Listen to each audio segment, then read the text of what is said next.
This is an interview with Joan Merryman, picture editor of the recently published book, Fayette, A Pictorial History. Joan, before we talk about the book itself, won't you please tell us how the idea for this book came about?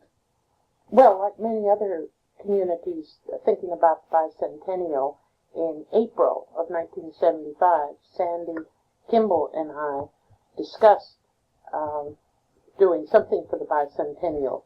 The Historical Society Board in previous years had always turned down my efforts to have a historical calendar, so I thought, if I can't have a calendar, we'll have a book instead. Sandy has been in public relations work for over 20 years and has done publicity for our group all these years, so she was the logical one to do the writing, and I was the logical one to do the pictures, because I'm always ferreting things out and getting pictures of information. We took it to the board, and we optimistically told them that it would cost $1,500 because the local printer had said that's what it would cost. Costs since then have somewhat escalated. Yes, typical of all things nowadays. Well, you were talking about these photographs. Where did you get some of your photographs? Perhaps you'd like to tell us about some of the people that gave you these photographs. The Historical Society and its predecessor, the Historical Committee, have been collecting photos since 1967. So we had a very large base to start with, and then we just took off from there. If we didn't have a picture of something, we went out and got one. It's fun to go through people's attics and get pictures.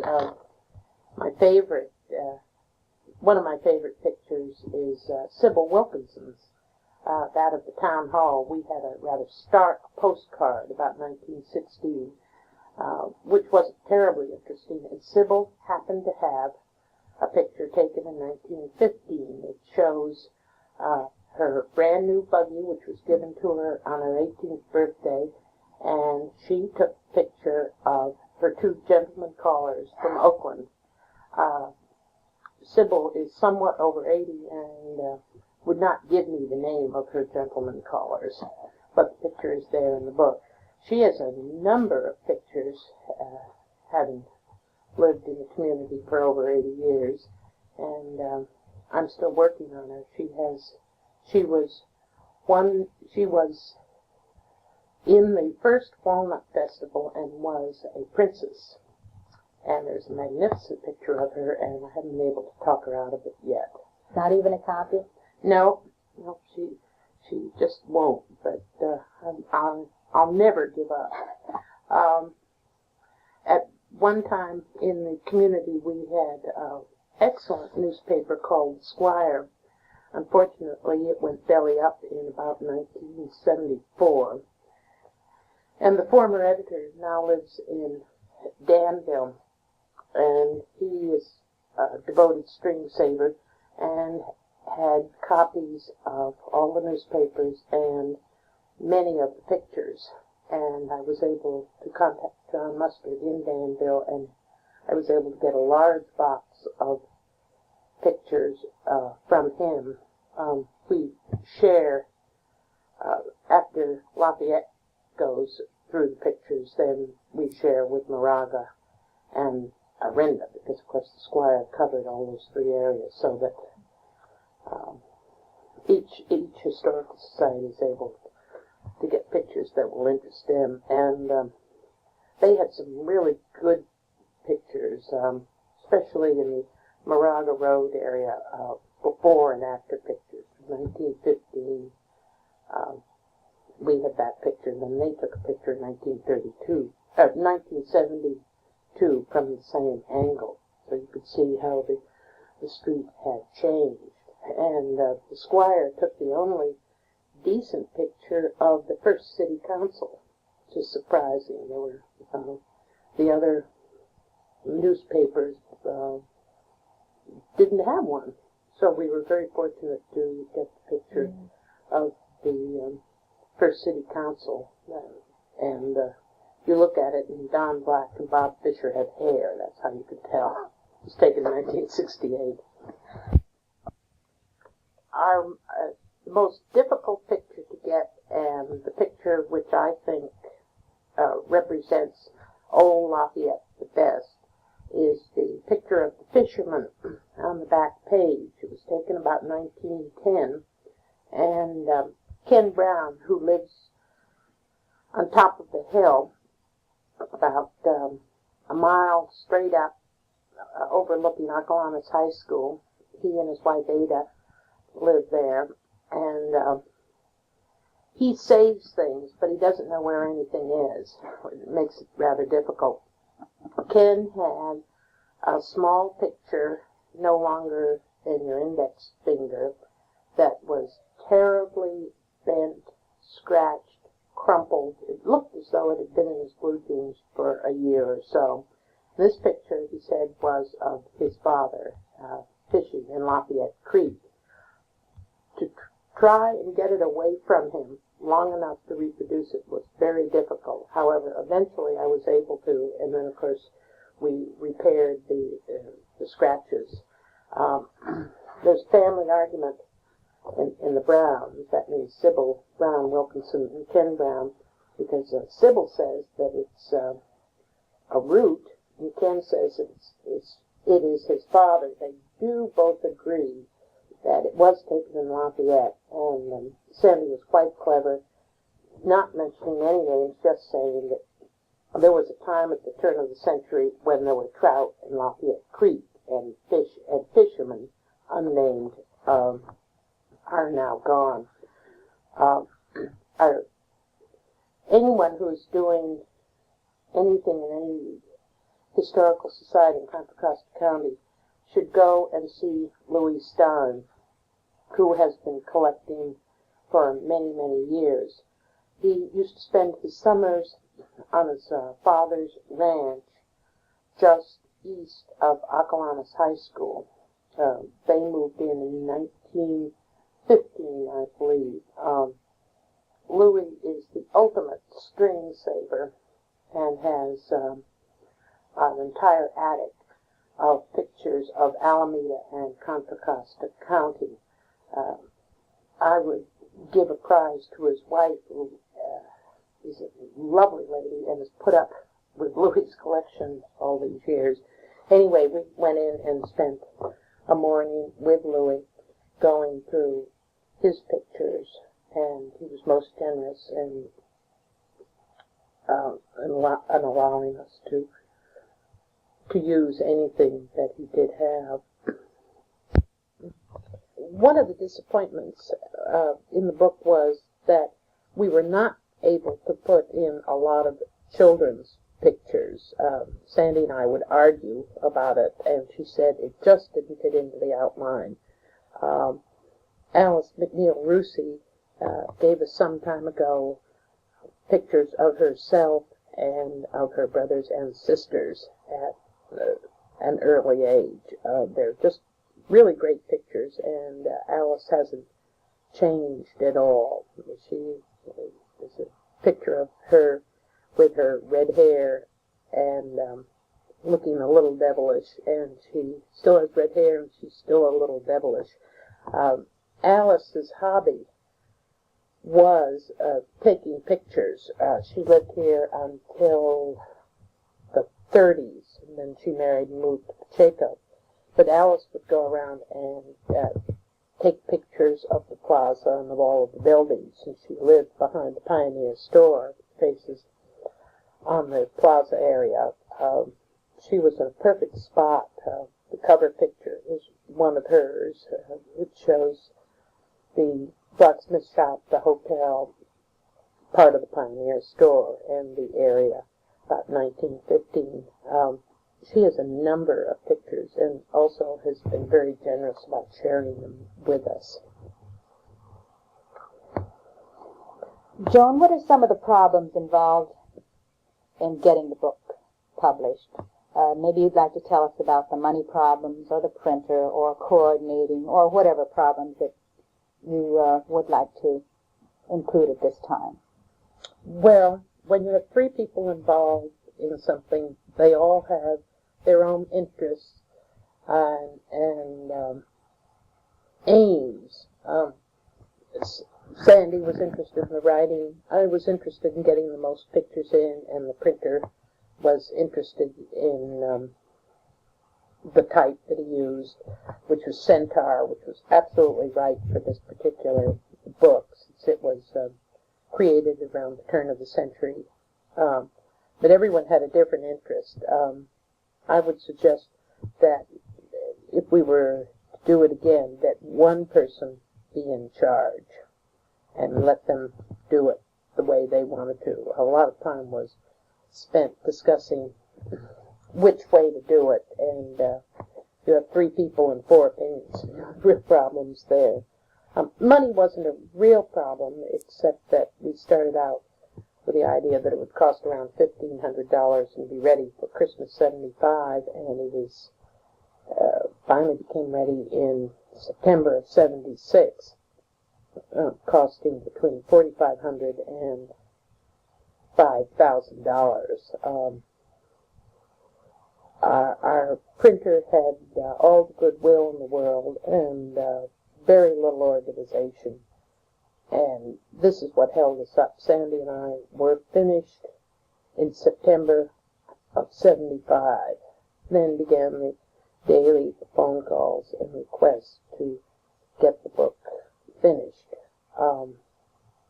Sandy did suggest in February of '76 that we change printers, and I still wanted to give him a chance. We didn't change, and as a result, time went on and it wasn't finished.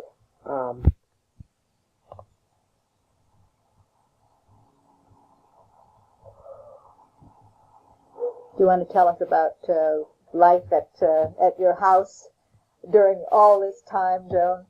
Oh, well, fortunately we have a very large dining room and a somewhat understanding family, but for 15 months I've had pictures, negatives, piles of paper in our dining room, and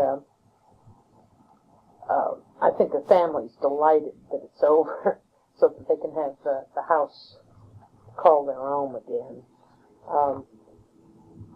One of my sons calls it Mom's hobby because he thought it would never get finished, and I'm delighted to say that Mom's hobby is finally between two covers and out of the dining room. I think that's a good note on which to stop. Thank you, Joan, for telling us about some of the problems of a picture editor. This interview was recorded by Angela Broadhead on October 7th, 1976. October 10th, the table item. We wanted people to read it, and those people who have pictures or memories that they would like to share with us, we would hope that they would contact us. We haven't had anyone yet, but the book's only been out 2 weeks, and I keep expecting someone to call up and say, "You've got so-and-so absolutely wrong. How could you do this?" And I'd love it, because then we could find, get the true story of something. But we haven't heard anything yet. But it's early times yet. Perhaps something will come up. Do you have any other comments about any other portion of the book?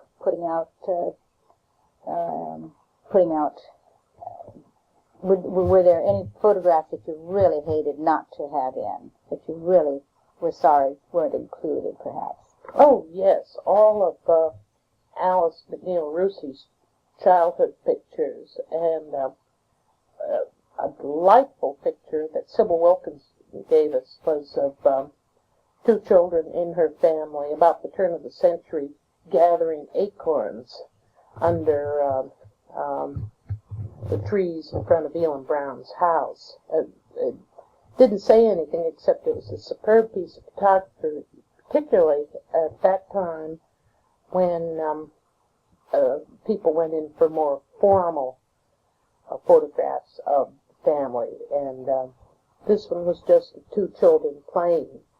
One set of pictures that I was disappointed about was The formal portraits, family portraits. There was a lady in town who used to rent out her parlor every 6 months, and the photographer would come and take the pictures. And we have 2 or 3 families with the same background, the same pictures, the same 8-legged table with fringed tablecloth, and then different people gathered round the table.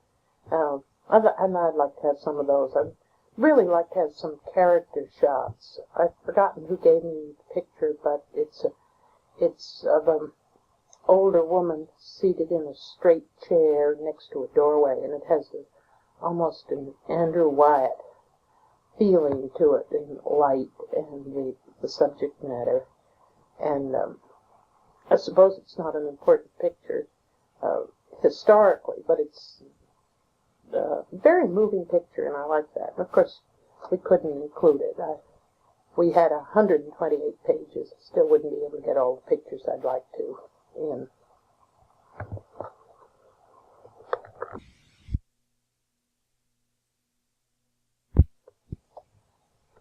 One thing that Sandy and I and the board agreed on entirely was dedicating the book to Fern Powell Davis.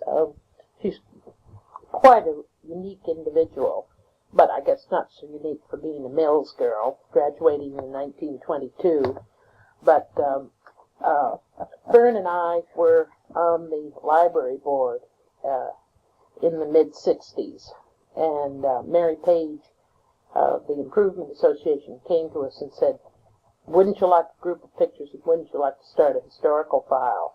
And Fern never turns down a challenge, and that's the reason that the library started the book sales, was because we needed money, and the money from the book sale was divided into thirds, one for the library association, 1/3 for the library association, 1/3 for the art displays, and 1/3 for the historical committee. And she's worked long and hard. She's was a school librarian and has a marvelous sense of organization, and she tries to organize the rest of us without visible success, I'd say, but she never gives up. And it is really through her efforts that our society has grown and flourished and put us where we are now. So we did agree that the book should be dedicated to her.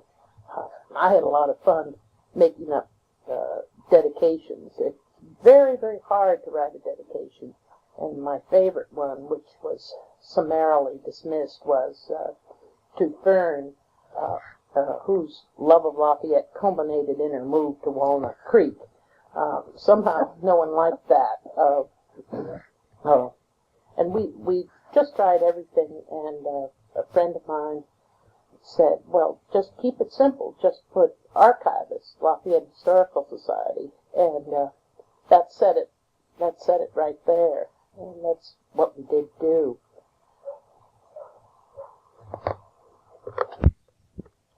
One of the things we worked hard on, both in writing and choosing our pictures, was showing the change of the community from a small, one-horse little town, really. There was one general store.